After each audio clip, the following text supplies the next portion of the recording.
का था तोड़ा, वहीं से ही हम सिलसिला आगे बढ़ाते हैं। ठीक है, जहां से मुनक़ता हुआ था सिलसिला हमारा। अच्छा जी।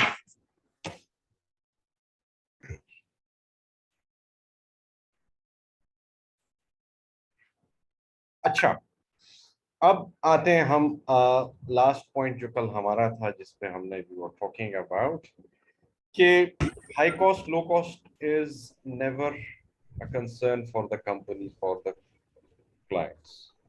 क्यों? क्लाइंट्स की जो प्रॉब्लम्स होती है वो उनके पैसे से कहीं ज्यादा बड़ी होती है।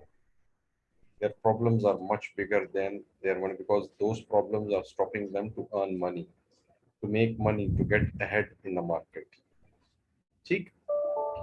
तो बात यह है, इसी तरह ही अगर आप प्रोजेक्ट बेचने कहीं जाते हैं या विन करने जाते हैं, always always sell it at a higher price. और इसका ये मतलब नहीं मुंह उठा के आप गए और महंगी प्राइस जाके दे आए, नहीं, ऐसा नहीं। उसमें एक रीजन होना, strong reason, very very strong reason. देखिए,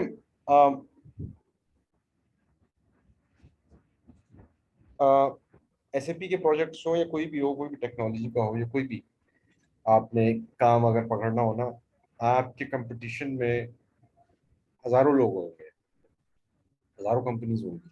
Y you? Why only you? ये दो सवाल है, why you and why only you. देखिए, तीन चार चीजें हैं जो अम, आपके काम आएंगी एसएपी के करियर में। You have to sound, you have to look eccentric. अब एक्सेंट्रिक क्या होता है? It's sophisticated word for crazy. Crazy headline हो, अलार्मिंग हेडलाइन हो, या बैड न्यूज हो, लोग इसको सुनते हैं, देखते हैं, उस पर अटेंशन उनकी डाइवर्ट होती है, राइट? तो आपको लग रहा होगा मैं टॉपिक हट रहा हूँ, टॉपिक हट नहीं रहा हूँ, लेकिन कंपनीज वही प्रोजेक्ट हिट करती हैं जो जिनके पास एक क्रेजी रीजन होता है, जिनका डिमीनर जो होता है ना, जो पर्सोना जो होता है वो क्रेजी होता है। what do I mean crazy? They look different, they feel different। ठीक है। और आपके जो क्लाइंट्स होते हैं ना, दे वांट समथिंग डिफरेंट। देखिए, रन ऑफ द मिल जिसे कहते हैं, यूजुअल जो होता है वो हर कोई दे रहा होता है। ठीक है, आप इतवार बाजार चले जाएं, आपको वही चीज वहां पे नजर आ रही होगी ना। हर कोई बेचने की कोशिश कर रहा है, और क्लाइंट्स इस चीज से बहुत तंग होते हैं।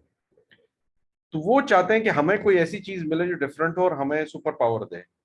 तो जो कंपनीज क्रेजी हो और सुपर पावर दे सकती हो उन्हें अपने सोल्यूशन, वो कभी भी सस्ता नहीं बेचेंगे अपने आप को, और ना ही आप अपने आप को बेचेंगे। So coming back to the conversation, IBM wins the project. अगला जो स्टेप करेगा ना, वो क्या करेगा? अंडरस्टैंडिंग लेगा प्रोजेक्ट की, हर मॉड्यूल की। बीइंग एचसीएम लीड, आप क्या करेंगे? उनके यूजर्स के सेगमेंटेशंस और उनके मॉड्यूल्स को आप समझना शुरू करेंगे। ठीक है। अच्छा, I jump to this topic के व्हाई नॉट इम्प्लीमेंट एचसीएम। बहुत सी कंपनीज होती हैं जो पहले एफआई, एमएम, एसडी ये लगा लेती हैं, अभी शुरू में ही ना एचसीएम नहीं लगाती।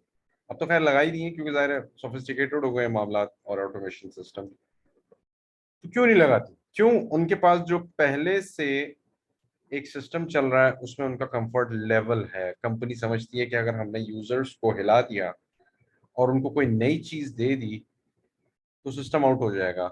ये जैसे मैं आपको मिसाल देता हूँ, कंपनीज में पेरोल चलता है, टैक्सेस हैं उसमें, ईओबीआई है उसमें, उसमें आपके 18 तारीख के सेल्स टैक्सेस भी होते हैं अगर आपने कंसल्टेंट्स हायर किए हुए हैं।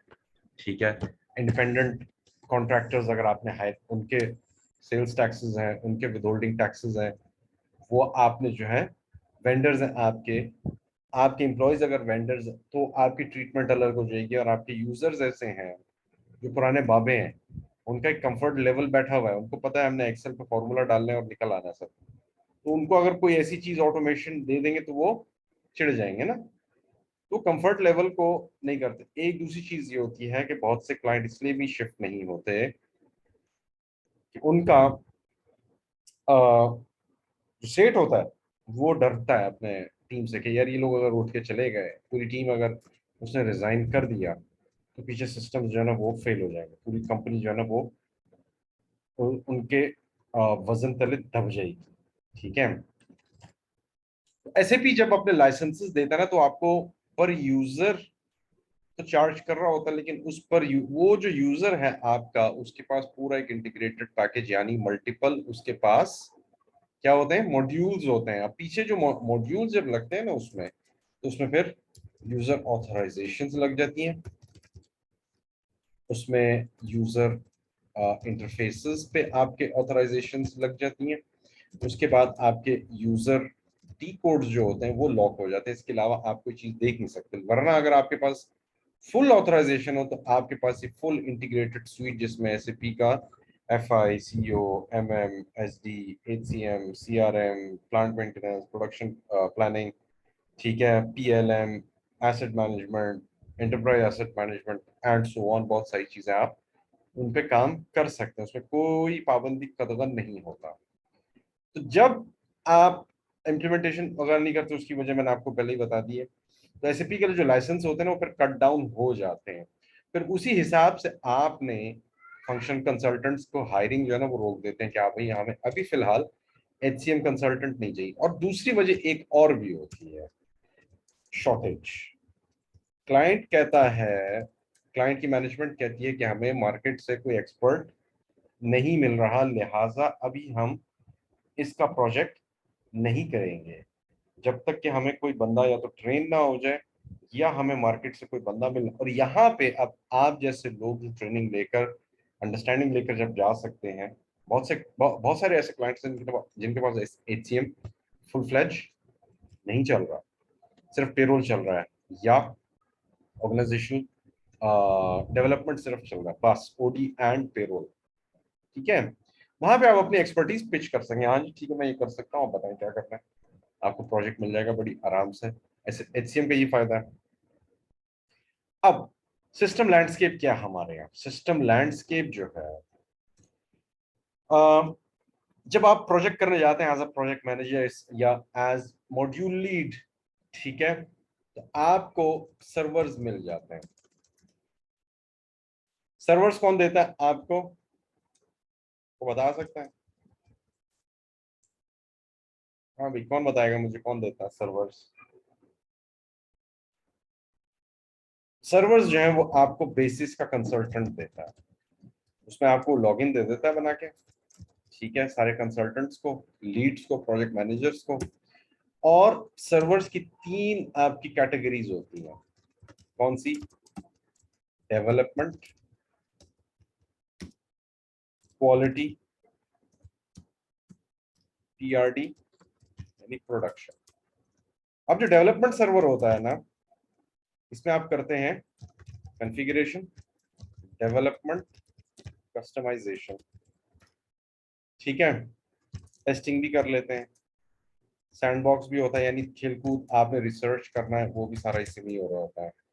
तो इसमें बहुत सारे स्टैंडर्ड्स आपके हिल जाते हैं। तो जो डेव होता है ना, ये खेलने वाला सर्वर भी होता है, डेवलपमेंट वाला भी होता है। तो इसमें क्या करते हैं आप, 3 से 5 इंस्टेंसेस यानी सर्वर्स के अंदर सर्वर्स बना लेते हैं, जिसमें एक आपने प्योर डेवलपमेंट के लिए रखा है, प्योर कॉन्फ़िगरेशन के लिए रखा है, प्योर टेस्टिंग के लिए रखा है, और प्योर खेलने कूदने के लिए रखा है ना, लर्निंग के लिए। तो इस तरह के 3 से 5 इंस्टेंसेस होते हैं।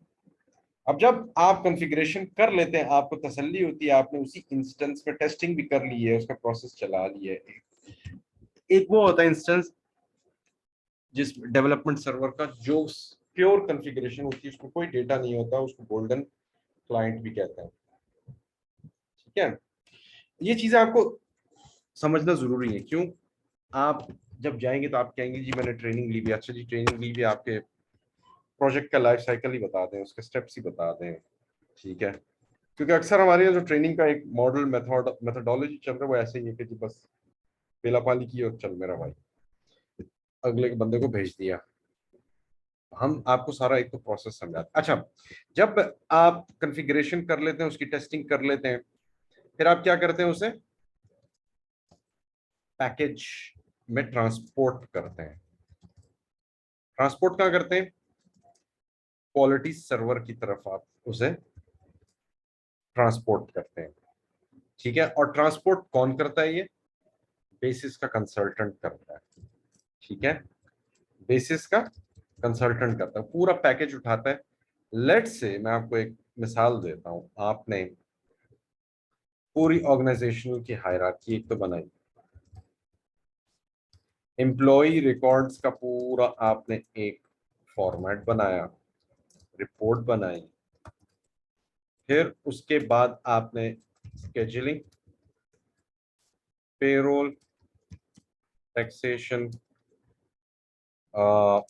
अटेंडेंस नहीं अभी फिलहाल, अभी तो आपने इम्प्लीमेंटेशन शुरू की है, हायरार्की बनाई, सारा ये किया, एम्प्लॉय रिकॉर्ड्स आपने बना लिए, आपने देखा, आपने उसको रिकंसाइल किया अपने पुराने क्लाइंट के सिस्टम के साथ, आपको अच्छा लगा, आपने उसे क्या किया, सेव कर लिया। इस सारी चीज को आपने सेव करके आप उसे एक पैकेज में डाल देते हैं। पैकेज क्या होगा? लेट्स से आप हमने कल किसकी मिसाल दी थी, हम प्रोजेक्ट करने जा रहे हैं फोर्ड, ठीक है। आप पैकेज क्या बनाएंगे? आज की तारीख है 13, Ford SAP implementation HCM dev config, ठीक है। और साथ में प्रोजेक्ट आप उसमें आईडी दे देंगे 901443 जो भी इसमें प्रोजेक्ट का आपको आईडी होगा उसमें आप दे देंगे। यही चीज आपने एसएपी के बेसिस के कंसल्टेंट, कोई आप वो सरोकार नहीं कि आपने HCM में क्या वो की है, कॉन्फ़िगरेशन की है, राइट। आपने ये उठा के उसको सिर्फ एक लिंक देना है विद इन द सिस्टम, और वो क्या करेगा, क्वालिटी में उठा के फेंक देगा। यहाँ पे क्वालिटी सर्वर में क्या होता है, फिर टेस्टिंग होती है, ट्रेनिंग होती है, यूएटी होती है। यूएटी क्या है? यूजर एक्सेप्टेंस टेस्टिंग, ठीक है। ट्रेनिंग किसकी होगी? एंड यूजर्स की। यूएटी कौन करवाता है? बिजनेस प्रोसेस ओनर्स करवाते हैं। एचआर, ट्रेनिंग का एचआर मैनेजर है, हायरिंग का एचआर मैनेजर है, टैक्सेशन का एचआर मैनेजर, ये सब आपके बीपीओज होंगे, या तो एक होगा या तीन चार, depends on your client, right. तो वो क्या करेंगे, आपके पास टेस्टिंग के लिए क्या होगा, तो अंदाजा है, आपके पास टेस्ट के स्क्रिप्ट्स होंगे। स्क्रिप्ट्स कहां से आते, इस पर हम बाद में बात करेंगे। ट्रेनिंग एंड यूजर्स की होती है। UAT, it's from BPO to users to consulting company, यानी जिस दिन आपका यूएटी सक्सेस हो गया, ठीक है, आपका समझ लें 80% प्रोजेक्ट इज डन, तो आप जो है अगला उसके पास जो होता है ना फेज होता है, वो क्या होता है, वही क्वालिटी सर्वर का जो पैकेज आपने यहाँ बनाया था उसी नाम से आप यहाँ पे बना के सेव करेंगे, ठीक है। किस नाम से? प्रोजेक्ट QA फोर्ड और 900144, ये करके और उसे ट्रांसपोर्ट कर देंगे, ठीक है। क्योंकि इसमें टेस्टिंग हो गई, टेस्ट स्क्रिप्ट्स हो गई, सब चीजें एक दफा डन हो गई आपके यूजर की तरफ से, आपके बीपीओस की तरफ से, तो you are done with the project. उसको आप पीआरडी प्रोडक्शन में फेंकना शुरू कर दें। पीआरडी के भी फिर दो इंस्टेंस बनते हैं। एक इंस्टेंस वो होता है जो रिकंसाइल करता है रिकॉर्ड्स को, रिकंसिलिएशन के लिए होता है कि हाँ जी, अब आप प्री पीआरडी भी कहते हैं इसे, ठीक है। इसे प्री पीआरडी कहते हैं, जहां पे आप रिकंसिलिएशन के प्रोसेस चलाते हैं, रिकॉर्ड्स, ट्रांजैक्शंस, टोटल्स, इनको रिकंसाइल करते हैं। उसके बाद आप कौन करता है? यूजर और आप करते हैं, बीपीओज और आप करते हैं। फिर उसके बाद वो पीआरडी में चला जाता है। और कोई ऐसा एसएपी का प्रोजेक्ट नहीं है कि जहाँ पे ये सब चीजें हो भी जाए तो भी पीआरडी में जाके इश्यूज ना आए। पीआरडी में इश्यूज आते हैं किसी ना किसी वजह से, कोई ना कोई गैप रह जाता है। ठीक है, यहां तक क्लियर हुआ आपको कि सर्वर्स क्या होते हैं? अब आ जाएं अगली उस पे बात पे। अब आर्किटेक्चर R3 का क्या है, S/4HANA का क्या है, इसमें मैं बाद में बात करता हूँ। पहले मैं आपको बताता हूँ कि आप एज SAP HCM कंसल्टेंट किस चीज की तवक्को रखेंगे मार्केट से, अपॉर्चुनिटीज के हवाले से। कोई, ठीक है। प्रोजेक्ट्स कौन कौन से किस टाइप के आएंगे आपके पास? इम्प्लीमेंटेशन के प्रोजेक्ट साल में एक बार, दो बार। किसी भी आप कंसल्टिंग कंपनीज के पास चले जाएं, उनके पास इतना बैंडविड्थ होता है कि वो सिर्फ 2 से 3 प्रोजेक्ट्स को हैंडल कर सकते हैं पर ईयर। बड़े प्रोजेक्ट की बात कर रहा हूँ, ठीक है। तो ये 2 से 3 जो प्रोजेक्ट्स होते हैं ना, जाहिर है इनके पीछे हम और आप जैसे लोग होते हैं, कंसल्टेंट्स होते हैं, प्रोजेक्ट मैनेजर्स होते हैं, कंपटीशन होता है। तो यहाँ पे एंट्री लेना थोड़ा सा मुश्किल होगा आपके लिए। किधर में भाई, थोड़ा सा मुश्किल हो जाए, चैलेंजिंग हो जाएगा। Only if you have good connections in the market, PR, and you have proven your skill set in HCM, तो आपको मिल जाएगा। हाँ, अलबत्ता जो HCM का आजकल हालात चल रहे हैं, उसमें आपको implementation project right after training भी मिल सकता है। मैं I won't use the words if you're lucky. हालात ऐसी हुए हैं कि HCM के कंसल्टेंट्स इस वक्त मार्केट में कम है। तो आपको जल्द या बदेर आपको इम्प्लीमेंटेशन प्रोजेक्ट मिल जाएगा। उसके बाद आते हैं सपोर्ट प्रोजेक्ट। अब सपोर्ट प्रोजेक्ट्स क्या होते हैं? सपोर्ट प्रोजेक्ट्स वो होते हैं कि जो प्रोजेक्ट्स आपके इम्प्लीमेंट हो चुके हैं, उसमें फिर जब क्लाइंट आपसे सपोर्ट मांगता है आपकी कंसल्टिंग कंपनी से, तो उसमें क्यों मांगता है? क्योंकि उसमें या तो एरर्स आ रहे हैं, बग्स आ रहे हैं, या कोई इश्यूज आ रहे हैं, या प्रोसेस कंप्लीट आपका जो है डिफाइन नहीं हुआ या कॉन्फ़िगर नहीं हुआ या रह गया। तो सपोर्ट प्रोजेक्ट में आपको टिकटिंग का एक पूरा सिस्टम होता है। आपको एक सपोर्ट का प्रोजेक्ट मिल सकता है जिसमें आप क्लाइंट के लैंडस्केप को सीखना शुरू कर देते हैं। और ये मिलना कोई मुश्किल नहीं होता। अगेन, आपके पास अगर SCM की ट्रेनिंग है, go for it. Consulting companies के पास जाएं, जी बताएं, मैं आपके टिकट्स जो है रिजॉल्व कर देता हूँ। मैं आपके पहले 15-20 टिकट्स जो है वो बगैर किसी चार्ज के कर दूंगा। So you will be selling quite well, you will be selling your skills quite well. मैं आपको टिप्स दे रहा हूँ। रोल आउट प्रोजेक्ट्स क्या होते हैं? रोल आउट प्रोजेक्ट्स वो प्रोजेक्ट्स होते हैं कि लेट से आपकी कंपनी है, जैसे फोर्ट की हम बात कर रहे हैं, इसके बहुत सारे प्लांट्स होंगे, चाइना में भी होंगे, इंडिया में भी है, US में भी इनके प्लांट्स हैं, ठीक है। तो रोल आउट के जो प्रोजेक्ट्स होते हैं वो मल्टीपल जगहों पे जब आप इम्प्लीमेंटेशन करने जाते हैं ना, तो पहले आप एक pilot project main principal mother company के साथ करते हैं। उस मदर कंपनी के जो प्रोजेक्ट्स होते हैं, मैं HCM की ही बात कर रहा हूँ, वहाँ के स्टैट्यूटरी लॉज जो हैं एम्प्लॉयज के लिए अलग होंगे, चाइना के लिए अलग होंगे, टैक्सेशन के लिए अलग होंगे, उन्हीं एम्प्लॉयज के लिए वर्क फोर्स में जैसे इंश्योरेंस होती है, हेल्थ इंश्योरेंस होती है, टैक्सेशन होते हैं, पेरोल्स होते हैं, फिर इनकी रिपोर्टिंग होती है। रिपोर्टिंग का मतलब ये है कि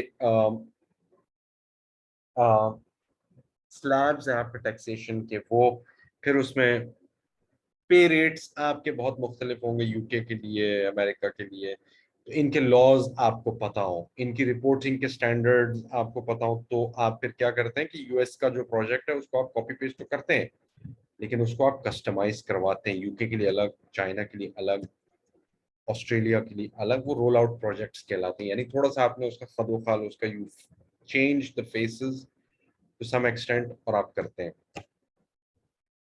फिर उसके बाद आते हैं इन्हांसमेंट के। अब इन्हांसमेंट के प्रोजेक्ट्स वो होते हैं कि जहां पे आपके SAP नए अपडेट्स देता है, पैचेस देता है। तो उसमें अब पैचेस में क्या होता है कि किसी एक फंक्शन का with in HCM, let's say कि उन्होंने कहा कि जी पेरोल में पहले 25 स्टेप्स थे। मैं एक मिसाल दे रहा हूँ, पेरोल में आप पहले ये चलाएंगे, इतने स्टेप्स के बाद आपका पेरोल हो जाएगा।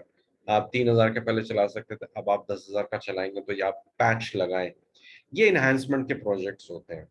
ये एनहांसमेंट के प्रोजेक्ट्स भी 2 से 4 महीने, 6 महीने के ही प्रोजेक्ट्स होते हैं। रोल आउट प्रोजेक्ट्स जो है वो आपके 3 से 6 महीने के ही प्रोजेक्ट्स हो सकते हैं, ठीक है। इससे कम के भी हो सकते हैं। इन्हांसमेंट भी ऐसे ही महीने से लेकर 3 महीने तक के आपके ये प्रोजेक्ट्स होते हैं। अपग्रेडेशन जो होता है ये बाकायदा पूरा ओवरहॉल होता है, कि यानी आपका पूरा ही वर्जन, जैसे पहले विंडोज एक्सपी था, फिर उसके बाद अब क्या है, विंडोज 11 आ गया, विंडोज 10 आ गया, और अब नया आ रहा है।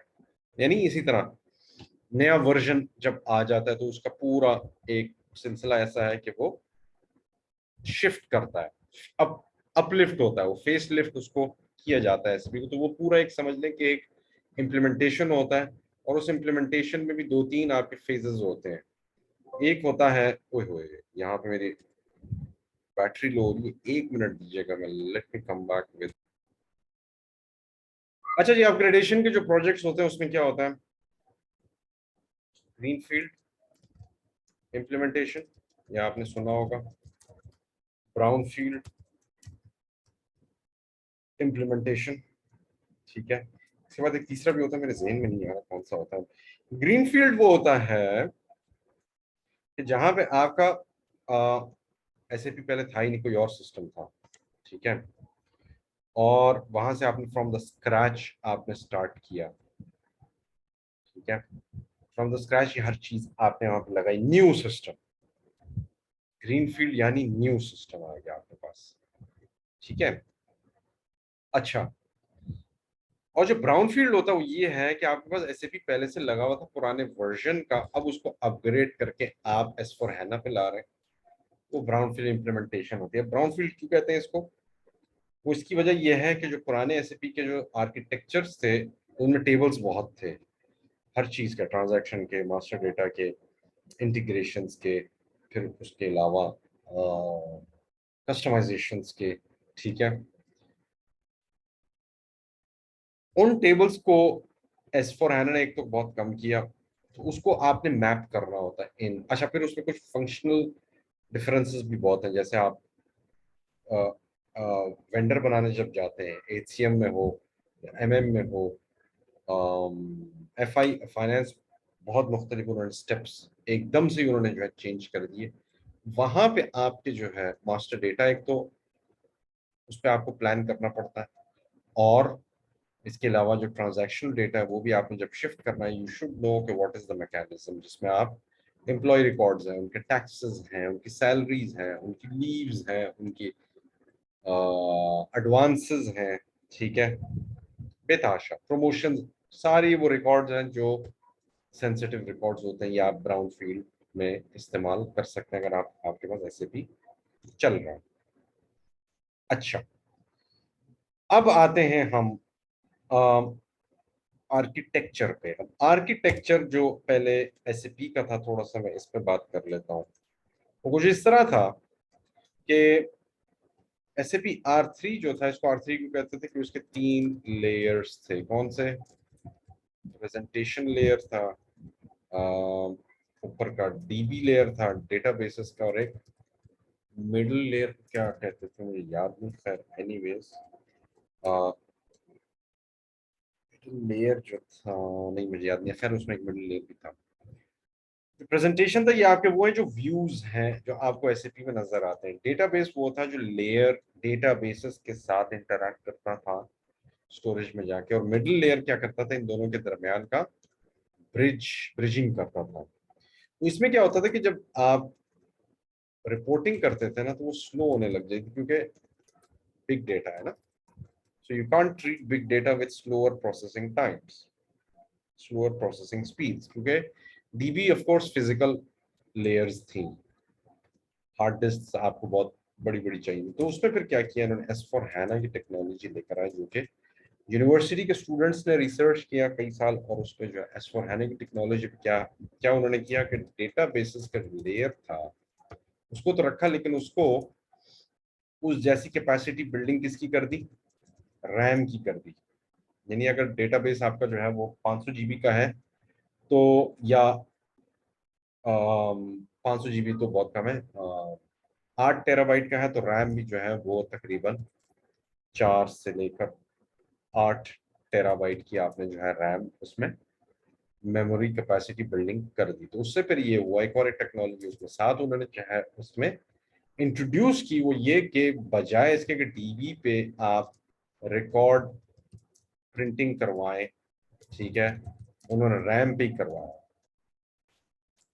रैम से ही प्रोसेसिंग सारी होती है, RAM to presentation layer, that's it. बाकी डीबी को जो है उन्होंने बैकअप के तौर पे रखा। तो उससे क्या होगा कि इनकी processing speed fraction of A second में जो है उन्होंने एग्जीक्यूशन को वो अचीव कर लिया। यहां तक समझ में आई है बात आपको कि नहीं आई? जी, यहां तक समझ में आ गई है?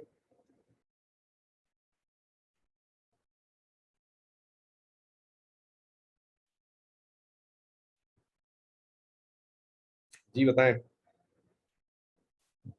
सब हाजिर हैं या सब सो रहे हैं? रिकॉर्डिंग के चक्कर में सब बैठे हुए हैं। जीशान साहब कह रहे हैं यस, अदनान साहब भी कह रहे हैं यस। सिर्फ दो लोग इस वक्त हाजिर दिमाग बैठे हैं हमारे साथ। नहीं सर, सब हाजिर है सर। रिकॉर्डिंग के चक्कर में नहीं है सर, एक्चुअली अच्छा, मैं ठीक। ट्रेन में हूँ तो सर इसलिए ओके ओके। अब आ जाते एसएप मेथोडोलॉजी पे।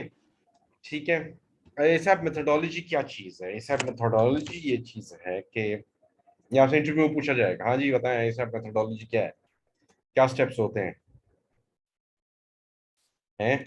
क्या स्टेप्स होते हैं, आपसे इंटरव्यू में पूछा जाएगा। तो मोटा मोटा मैंने आपको पहले मैं बता देता हूँ।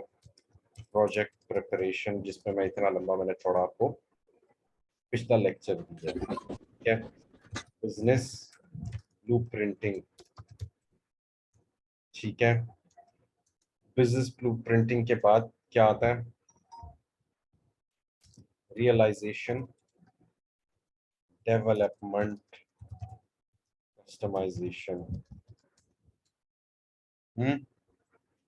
अच्छा, इसके बाद आता है आपका रियलाइजेशन के बाद आता है आपका टेस्टिंग या प्री गो लाइव। नहीं, प्री गो लाइव तो इसके बाद आता है टेस्टिंग, यूएटी। यूएटी उसके बाद प्री गो लाइव प्रिपरेशन, जिसमें अपलोड्स, ट्रेनिंग, कस्टमाइजेशंस। अच्छा जी, अपग्रेडेड वर्जन है एसएपी का एस फॉर हैना। अच्छा, प्री गो लाइव प्रेप के बाद फिर आपका go live and support, post go live support.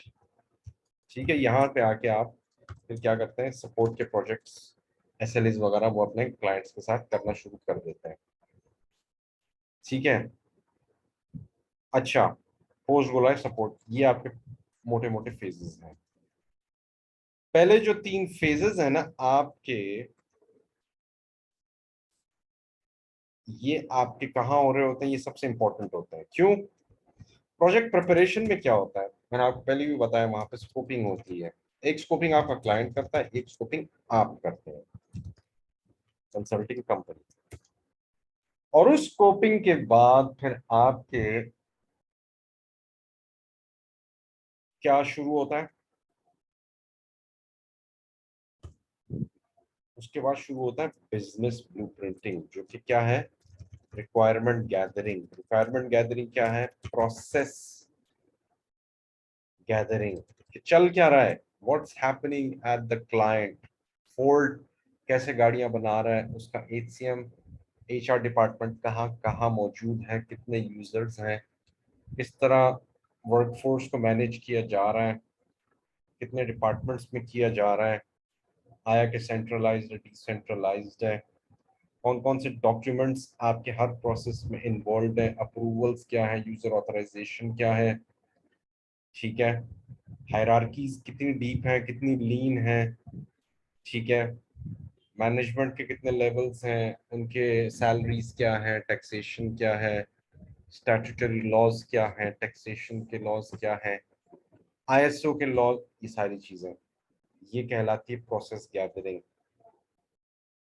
लंबा प्रोसेस होता है, इसमें कम से कम भी 3 से 4 महीने आपके लग जाते हैं। वैसे तो जिन कंपनीज ने वो करना होता है ना, जल्दी करना हो वो जल्दी भी कर सकते हैं, ठीक है। लेकिन बड़ी कंपनीज बड़े प्रोजेक्ट्स पे कभी भी जो है वो जल्दी काम नहीं करती, इसलिए वो महंगे भी आपको प्रोजेक्ट्स कोट करते हैं। आपका स्कोपिंग डॉक्यूमेंट, किक ऑफ जो डॉक्यूमेंट होता है, ठीक है, या 0 डे ट्रेनिंग भी, जिसमें अब वो मैं मिस ना कर जाऊँ, मिस कर गया हूँ, खैर। स्कोपिंग, आप डॉक्यूमेंट जब बनाते हैं तो उसके बाद फिर आप बिजनेस ब्लूप्रिंटिंग जो है उसमें रिक्वायरमेंट गैदरिंग करते हैं। प्रोसेस, सारे प्रोसेस, ऑल प्रोसेसेस आप उसमें शामिल कर लेते हैं।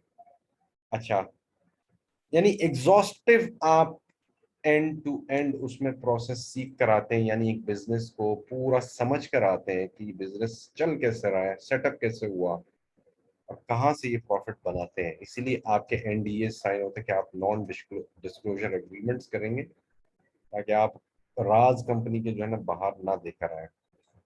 ठीक है।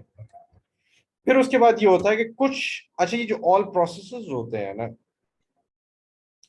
इसमें आपने एसएपी का सोल्यूशन भी फाइंडिंग करनी होती है, सोल्यूशन फाइंडिंग भी करनी होती है। अभी कॉन्फ़िगरेशन नहीं मैं बात कर रहा, सोल्यूशन फाइंडिंग, जिसे आप मैपिंग भी कह सकते हैं। इन प्रोसेस की मैपिंग करेंगे आप साथ, ये आपका काम होता है। फंक्शनल जो लीड होता है ना, एसएपी का जो लीड होता है, टीम लीड या मॉड्यूल लीड, वो मैपिंग करता है। वो क्या करता है फिर इसके बाद, फंक्शनल और टेक्निकल स्पेसिफिकेशन डॉक्यूमेंट बनाता है। इसमें क्या होता है, पूरे कॉन्फ़िगरेशन के नोड्स होते हैं, कॉन्फ़िगरेशन नहीं होती, नोड्स होते हैं, पाथवेज होते हैं, टी कोड्स होते हैं, वो दोनों बनाता है। ये जो लीड होता है ना, फंक्शनल और टेक्निकल दोनों ये बनाता है। उसको अंडरस्टैंडिंग होती है अपने मॉड्यूल की, तो वो ये बनाता है। और स्पेसिफिकेशन डॉक्यूमेंट पर आगे पास ऑन किसको करता है, वो कंसल्टेंट को करता है। कंसल्टेंट आगे फिर उसको रियलाइजेशन में लेकर जाता है। रियलाइजेशन क्या, अब इसमें मैं आता हूँ आपकी तरफ। उसमें टी कोड्स होते हैं, सोल्यूशंस होते हैं, फिर उसमें सोल्यूशन मैपिंग होती है। और इस सोल्यूशन मैपिंग में, ये सोल्यूशन मैपिंग किसके साथ होती है, एसएपी के स्टैंडर्ड्स, इंडस्ट्री के जो स्टैंडर्ड्स हैं उनके साथ होती है। कुछ स्पेसिफिकेशंस ऐसे होते हैं इंडस्ट्री के जो एसएपी कवर नहीं करता, लेकिन आपकी कंपनी, क्लाइंट की कंपनी में चल रहे होते हैं, वो फिर गैप्स कहलाते हैं। वो प्रोसेसेस जिनका सोल्यूशन एसएपी में नहीं है, ठीक है, ये वो सॉल्यूशंस होते हैं, ये वो प्रोसेस होते हैं, इनका अपने सोल्यूशन निकालना होता है। अब गैप्स क्या होते हैं, वे अराउंड्स होते हैं, कस्टमाइजेशंस होती हैं। या तो आप क्लाइंट को ये कहते हैं कि अबैंडन करें आप इस प्रोसेस को and adopt, abandon and adopt की पॉलिसी आप अपनाएं, एसएपी के प्रोसेस स्टैंडर्ड पे आ जाएं। ठीक है, एसएपी का स्टैंडर्ड आप मनोवन दिलो जान से कबूल करें। एक तो ऑप्शन ये, क्लाइंट कहता है no, I am not spending money to kill my process, you have to accommodate it।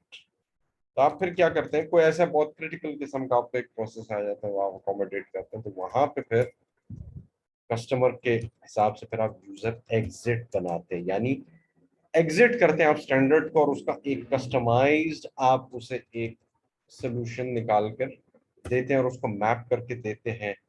ठीक है, और ये मैप करके आप किस में देते हैं, गैप का एक अलग से डॉक्यूमेंट बनता है, गैप डॉक्यूमेंट बनता है जिसे राइजेफ कहते हैं। वो आप लोगों का होमवर्क है कि राइजेफ को आप रिसर्च करें कि what is this stands for, what is the full form that stands for. उसके बाद फिर हम रियलाइजेशन पे आ जाएंगे। आज का आपका जो लेक्चर वो यहाँ तक समाप्त होता है। बहुत कुछ है कवर करने वाला, so don't lose your patience, this is going to be very very interesting. लेकिन आपको मैं सारी चीजें इसलिए बता रहा हूँ ताकि आप mentally you can absorb everything, ठीक है, about SAP before entering SAP. शुक्रिया।